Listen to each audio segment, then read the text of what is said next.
Week 4, a starter emergency fund. Let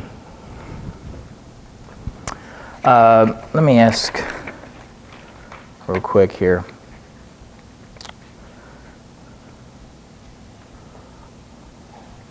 Has anybody, I know there's a few in here that have done budgeting, or they've been doing something like this, or they did Dave Ramsey and started out like we did.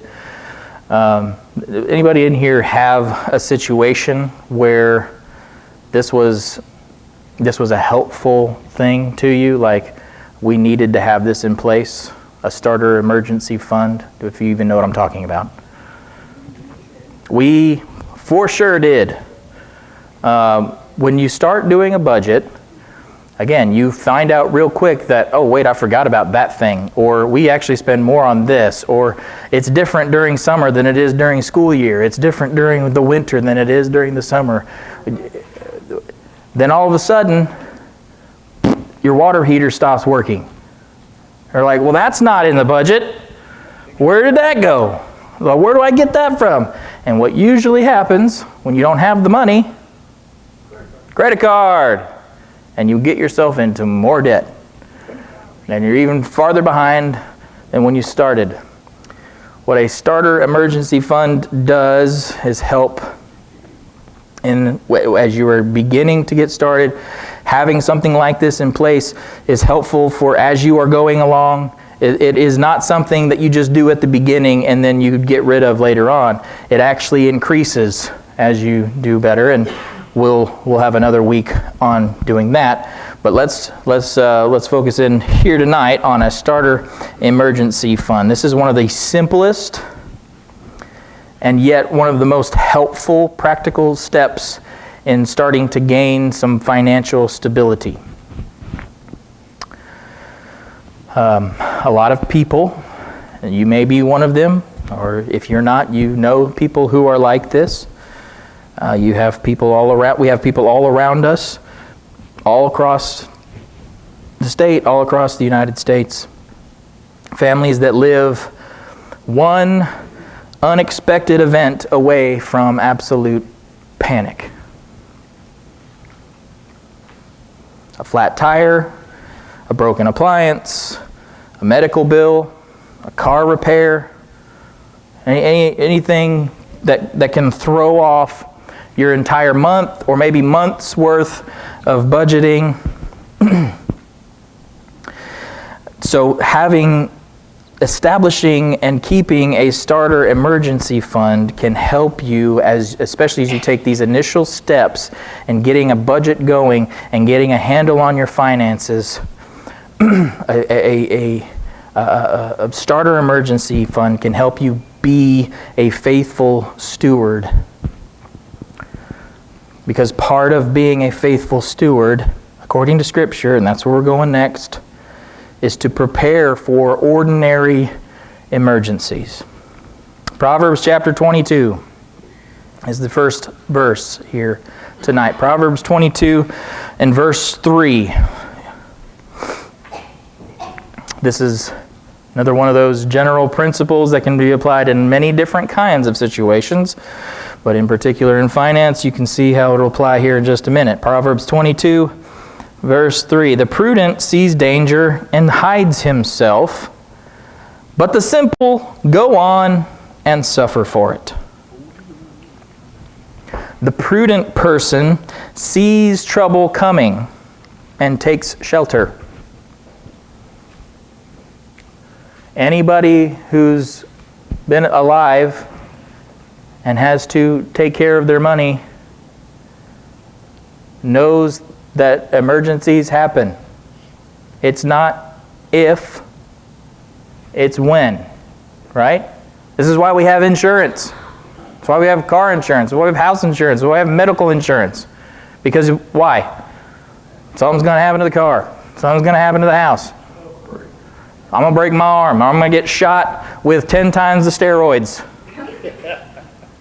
And I might need to go to the hospital, right? Those things happen. You know they're going to happen. You don't know when, you don't know what exactly, but you know there are going to be things that are going to happen. That's prudent. That's not a, oh, woe is me kind of outlook on life. That's reality. That's a realistic view of life. That's a prudent view, as this verse says, of life. A prudent person sees trouble and takes shelter. He doesn't assume that life will always run smoothly. And so therefore, he plans for disruptions.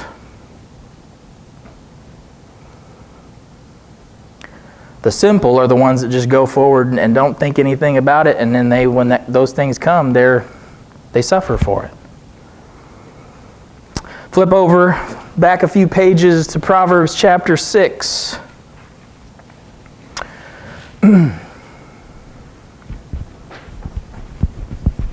So we know that emergencies are not uncommon. We know that those are part of life.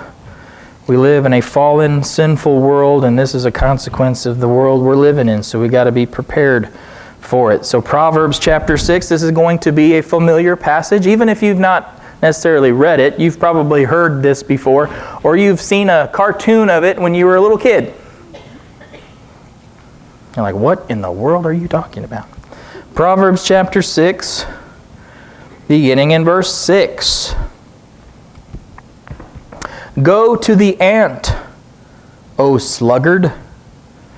Consider her ways and be wise. Without having any chief, officer, or ruler, she prepares her bread in summer and gathers her food in harvest.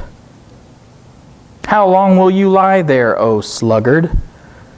When will you arise from your sleep? A little sleep, a little slumber, a little folding of the hands to rest, and poverty will come upon you like a robber, and want like an armed man. Any of y'all see what I'm talking about? You remember those cartoons? Did anybody see that cartoon? It was like the ants that were all preparing their stuff, and what was the grasshopper? Was just kind of, he was just, jumping around, and he was just happy and go lucky, and the ants are constantly working, they're getting the food, they're bringing it back to they're saving it up, they're storing it up for what? For the rainy season, for winter. And so when that comes, the ants are nice and fine in their colony. And the cricket's out there dying because he was just happy-go-lucky. Go to the ant, O sluggard, consider her ways, and be wise. So the ant stores up in those seasons where there is abundance, where there is opportunity, when they are able to work, they're able to provide, they're able to save back, because they know what's coming. They don't know when it's going to happen, the exact day it all stops, but they know it's coming, so they get ready. So the pattern of wisdom here from the Bible is prepare in advance. And once again, some people think of savings as like, oh, that's unspiritual, because that's not faith. It's in the Bible. What is faith but taking God at His word? Faith is not blindly going, I trust you, God. It's saying, I see what you say, God, and I trust what you say. And I'm going to obey and do what you command. Oh, you have given me a great warning here. This is for your good. This isn't like, hey, I'm going to make you work like an ant. You're going to be a slave. No, it's like, hey, man, you want to make it through those times that you weren't prepared for? Prepare. Well, that's some good advice, don't you think? That's right. This is God giving us His wisdom. It's His wisdom. So faith in God is, okay, God, I see your wisdom, and so I'm going to apply it. I'm going to do what you say. So saving your money is not fear if it's done in faith. Now, you can absolutely save your money in fear. But that goes back to lesson 2. It's about the heart. What is your desire? Is you're just hoarding up stuff for yourself? You're just fearful of what's going to happen, and so, oh no, I don't know how God is going to take care of me, so I'm going to hold on to everything, and I'm never going to... That's a different kind of situation. Little old ladies who eat nothing, and they save their money in their mattress, and they have $1 million, but they live like a pauper. Sure, that could be part of it. But again, we don't know that because it's about what's in their heart.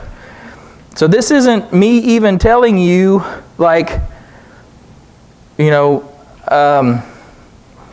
It might not. It might look like that.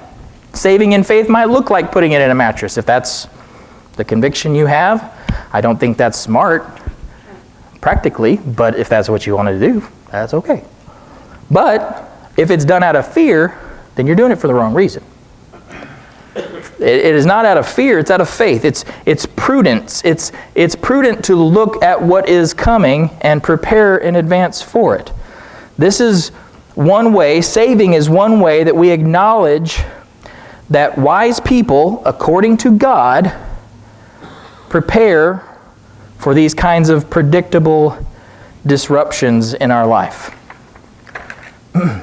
So why does a starter emergency fund matter? Well, I know that's kind of talking about saving more broadly, but why does an emergency fund, starter emergency fund matter? Again, the starter emergency fund is not a biblical command. It's saving, it's looking ahead, it's planning. But having this particular tool of a starter emergency fund can be practically helpful to help you to do this.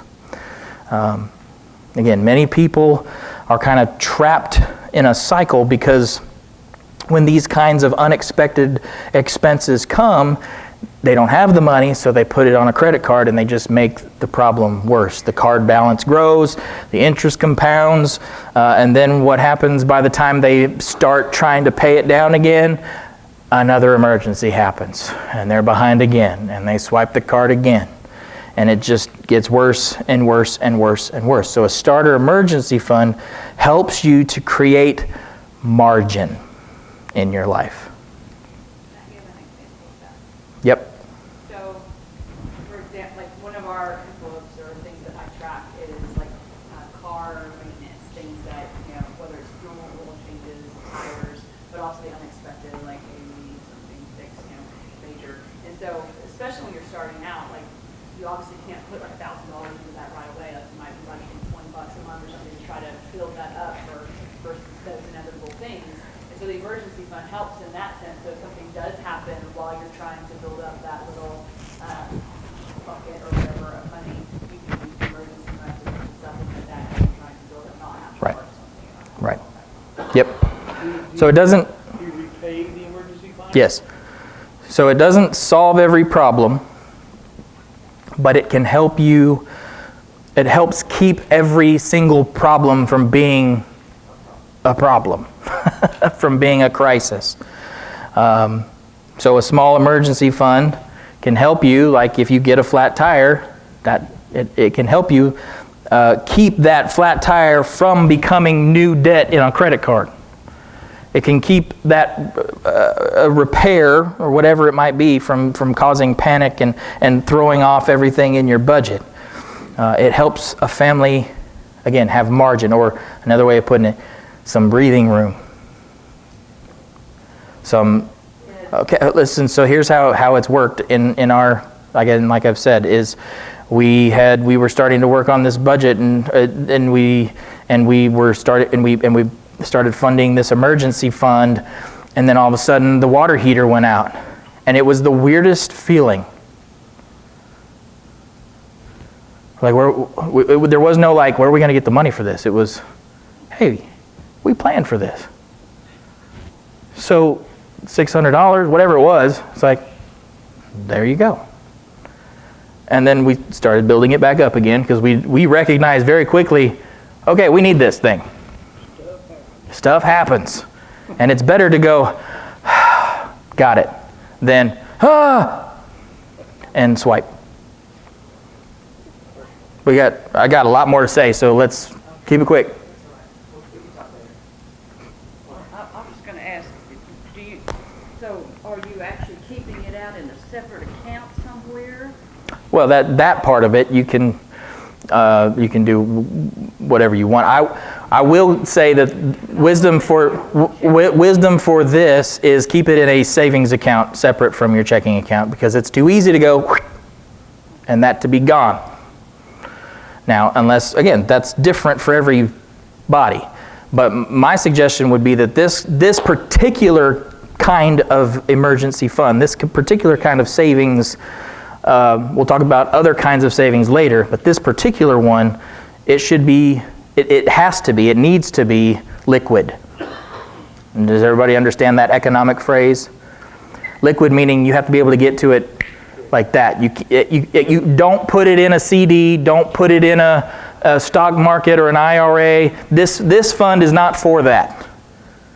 Because in order to get it out of there, then you got to pay taxes on it. You got other problems. It might take you some time to actually get it. If you need it today, you need to be able to get it today. Okay, so either in a separate checking account or in your checking account, but careful with it. Or again, my suggestion, just practically, just put it in a different account. It's there. It might be connected to your checking account, so it could be easily wired over to your checking account if you need it.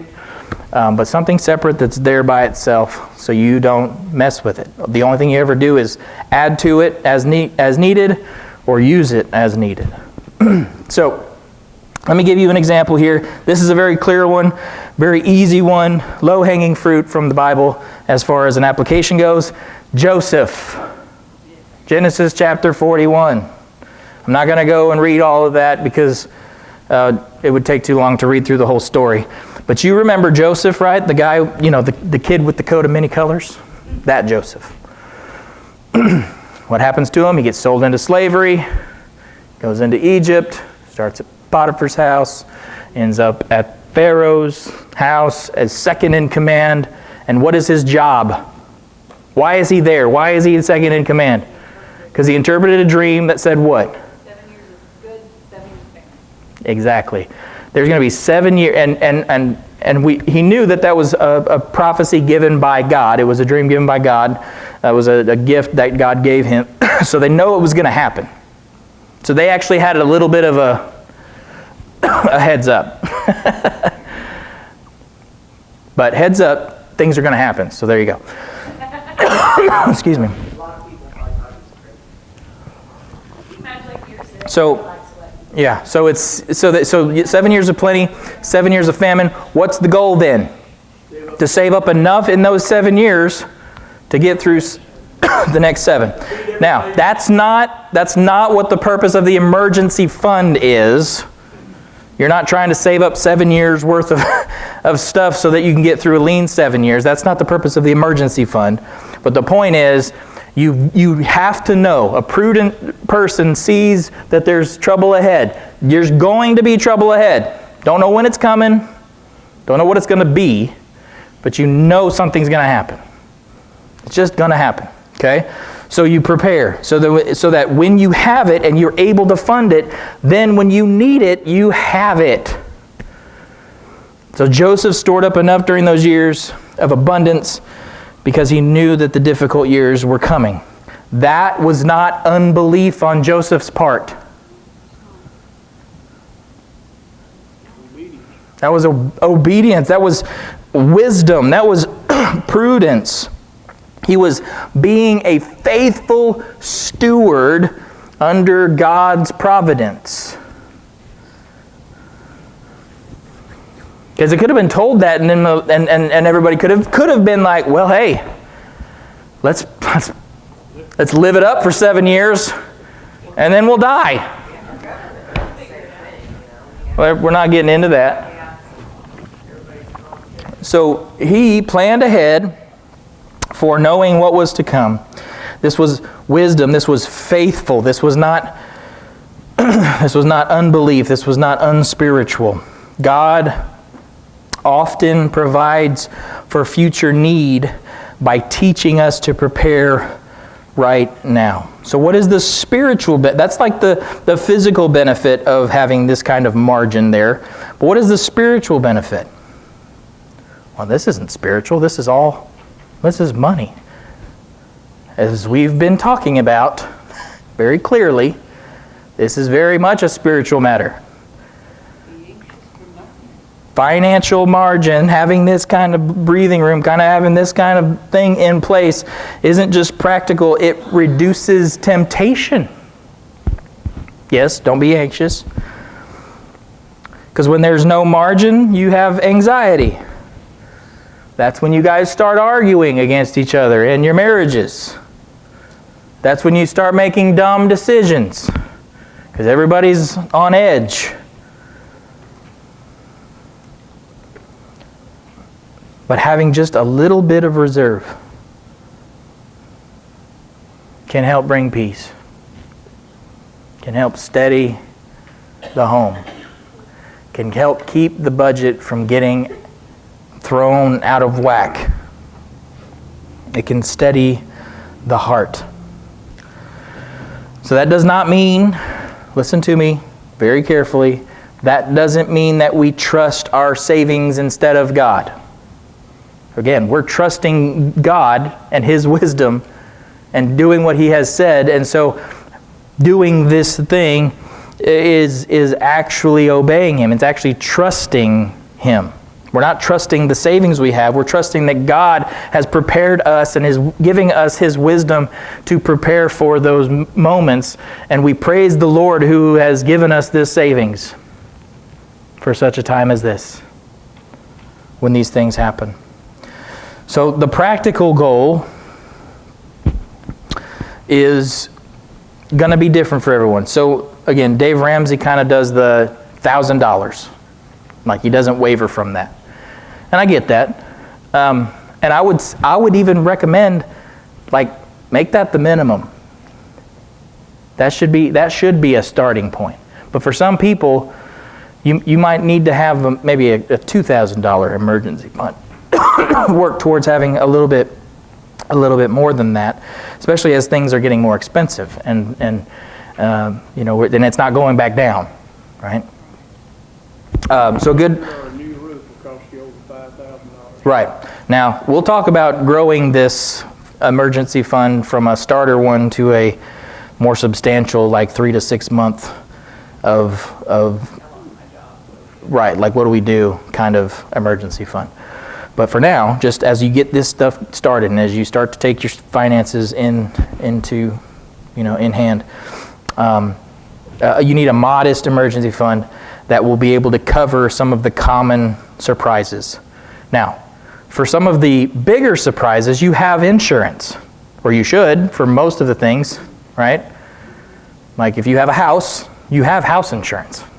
You can't have a house without house insurance. They won't let you. Thank you, government. Okay? Right. Well, you still have to have home insurance. I don't have to have home insurance. You should have home insurance. Don't be dumb. It's not that much compared to. You're talking about you have to. Right. No, you're right. You're okay. If I'm wrong, I'm wrong. Your financer. Yeah, for sure. If you have a loan. Yeah. A mortgage. I got you. Cars required for sure, as long as it's at least liability. But so what I'm saying is some of the bigger expenses, most likely, unless you have an owned home and you don't pay mortgage insurance. I don't know if that's anybody in here, but if it is, get some mortgage insurance. House insurance. That's what I mean. House insurance. Like if your house burnt down, your emergency fund's not going to fix that. Your insurance will help cover that, and potentially your emergency fund will help cover your deductible. So maybe your emergency fund should be one of your deductibles, at least in size, right? Find out what your deductible is for your home insurance or for your medical insurance or something like that, so that you have that in place, so that it covers any of the smaller common things, and if there's a ginormous thing, you have that covered.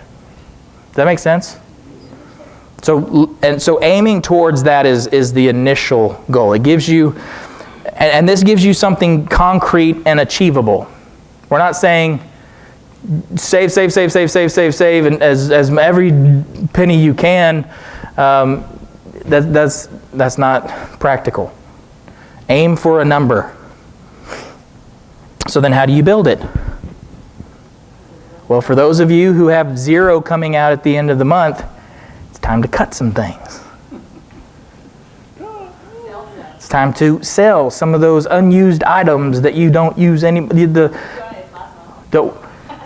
Donate plasma. We did that. Go find another job if you might be already working 2 jobs. But Sherry and I, we went on 3 cruises because of the plasma we sold. so sell unused items. Go pause your non-essential purchases. Maybe you don't get to spend the $50 you normally spend each month to go to the movies. Go and look for a second job or some additional ways to make some extra cash or extra money in order to get that fund built up. Be intentional. Be focused. You can do anything you put your mind to. I know that sounds cliche, but you're not going to do it if you don't do it intentionally. If you don't focus on it. The amount matters less than the habit. The habit says we're going to stop living with zero margin and just going month to month without having any idea if something happens where it would come from. So here's the application. Ask yourself, what usually throws my finances into chaos? How many of those things are truly unexpected, and how many are simply unplanned? Okay, so there is a difference. You're not using this emergency fund for planned maintenance on your car. You know that's going to happen every 3 months or every 3,000 miles. You got to get an oil change. You should be budgeting that money. That's not emergency fund money. That's budgeted money. Now, if the carburetor goes out, the alternator blows, that's emergency fund money. You weren't expecting that. So this isn't maintenance. This is unexpected stuff. So car repair, like car maintenance, is not surprising. Cars need maintenance. Medical expenses, like regular wellness checkups, or if you have a medical illness or an ongoing illness or disease or something that every month we've got to spend this much on medicine and this. You don't use the emergency fund for that. But if you have to go to the hospital because you got 10 times the steroids shot into your body and you have to go to the emergency room because your heart's going to explode, that's an emergency. That's not where you got the shot, was it? No, it wasn't at the hospital. I know. So same thing with house maintenance. There's things you're going to have to maintain. You're going to have to change your air filters. Put it in your budget. That's not an emergency expense. The home requires upkeep. There's certain things that you're going to have to do. That's budget items, not emergency fund items.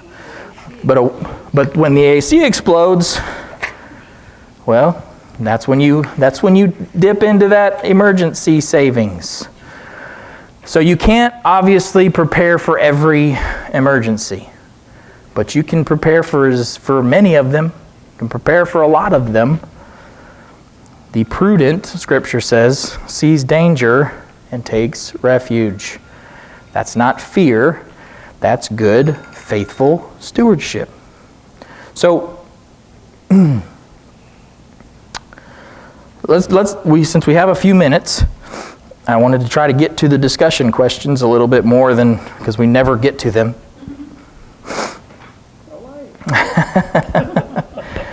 I'm not going to ask all of them, but I'm going to ask a few of them. What kinds of expenses then, and you can share some of your own or just maybe generically as you think about the topic that we're talking about here, what kinds of expenses most often push families back into debt? Doctors? Huh? New cars. Buying a new car. Well, I don't mean like what do you get in debt for? I mean like what happens? What are some things that happen that most people can push people back into being in debt. Like, they've gotten out of debt, but this happened, and so now we're back in debt again. Gotta buy a new AC. Yeah, the AC exploded. House Appliances, car breaks down, yeah. Losing a job. Yeah, that's a bigger problem than the emergency fund. Dental care or something happens. Yeah, something, you get a tooth busted out and all of a sudden. My field is just bad weather. Bad weather. Yeah, you lose a day of work, that's money. You can lose weeks of work. Or weeks of work, yep. Maybe. Violin strings breaking. Now that's probably a budget item. Or that- Strings are gonna break. You know, I played guitar long enough to know I'm gonna have to change them every 6 months at least. That's a budget item. Good. So how can saving in faith then be different from fearful hoarding? There you go.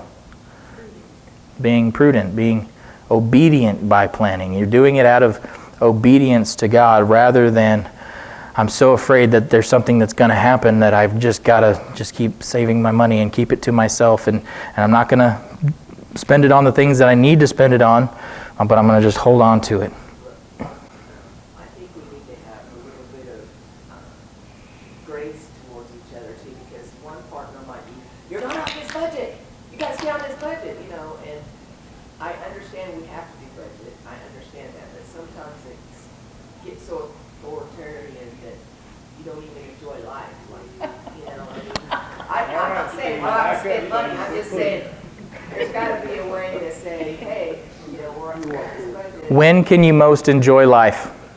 When you have the structure in place that allows you to enjoy it. Yeah, but When you constantly put yourself into bad financial situations just because you're trying to enjoy life, that makes things worse spiritually.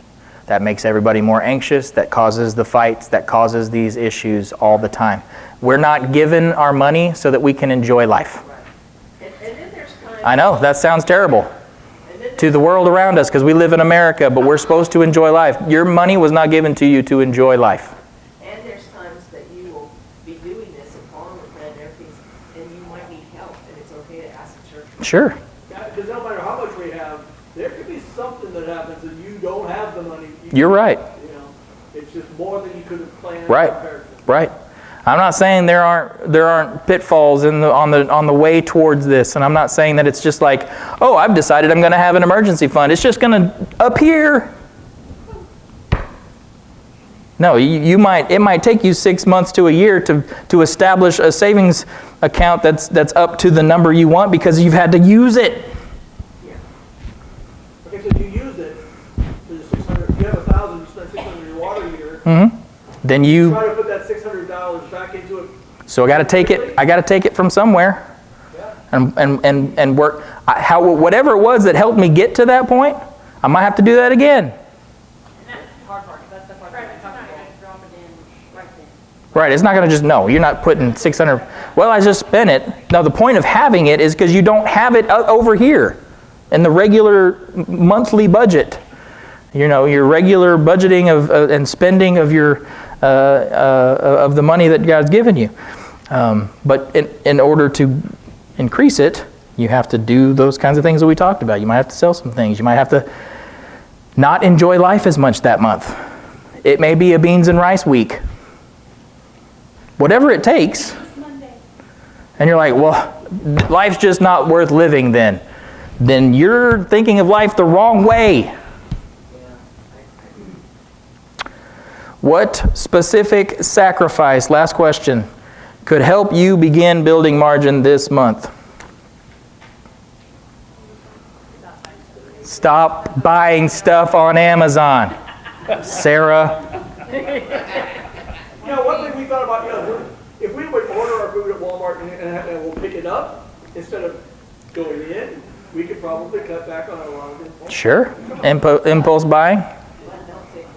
But then they give you, sometimes you don't get what you wanted. Or discipline yourself to stick to what you said you're going in there to get. Plan before you go into the store, Mom. Go in for the front, like for the produce, and do the online order for you got your own produce. Well, If I'm not going to do it, nobody else is going to do it.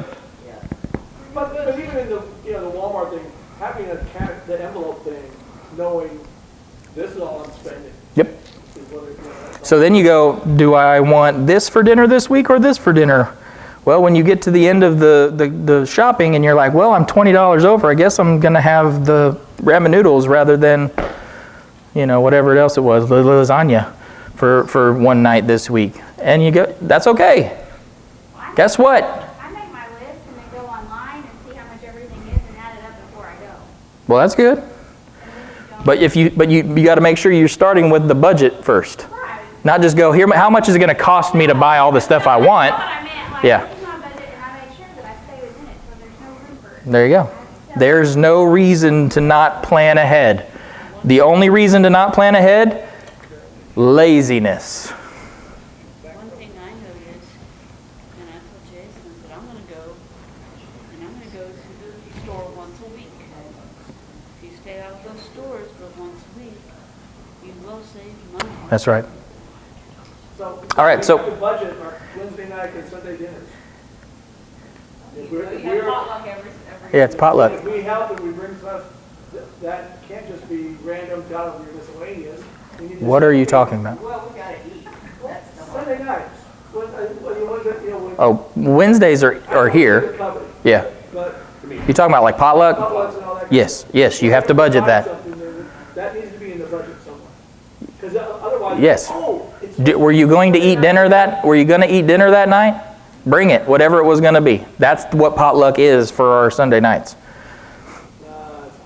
Or whatever money you were going to spend on that meal, just spend that amount on something to bring. But it's part of the budget, yes. Anything you spend is part of your budget. By the way, what you bring to potluck is not your tithe. We'll talk about that later. All right, here's your homework as we come to a close here. Choose a starter emergency fund target that is realistic for your household. Then list 3 ways that you can begin to fund it quickly or as quickly as possible, which means cutting spending on certain areas, selling some items, applying extra income, finding extra work, or stopping the non-essential things that you spend money on in order to fund this. Identify the expenses that most often push you into debt or into panic. You got to identify them if you're going to address them. And then, like I was saying earlier to Miss Marcia, set that money apart so that you don't just casually spend it. Because, we got an extra $1,000 sitting over here. Well, it's all right to go to that nearly new, and I wanted that $50 worth of things, whatever. I'll just put the $50 back later. You said that about a credit card too, and it never happened. Okay? Leave it alone. Set it apart so you don't use it until you need it. Hey, could I say something Real quick, because we're two minutes over. real quick? If you don't want to actually put real cash in the envelopes, you could make your own little paper cash, so that you've got $50 here and you got $100 here. Right. And when you go to the store, or nearly new, you take your nearly new package with you and you see how much you've got left in there, and you'll know that. Sure. Yeah, that's why I said with whatever way you decide to budget the money, if you're doing the cash system, if you're doing envelopes, if you're doing a spreadsheet, if you're doing an app on your phone, whatever it is that you're tracking, you need to keep track of how much you have spent in any one particular item. Yes, for sure. And that's another good way to do it. Have a piece of paper that has all right, this is per month, and I've started with 100, but I'm subtracting everything I spend out of it, so I know exactly how much I have at any given point. Good. That's another wise way to budget. So that's your homework for emergency starter fund. Again, that doesn't mean by next week you have a fully funded emergency fund. Okay? I get it. But you got to be on track. You want to start. You got to be intentional, or you'll never get there. Live like no one else. Like Dave Ramsey says, if you will live like no one else, one day you will live and give like no one else.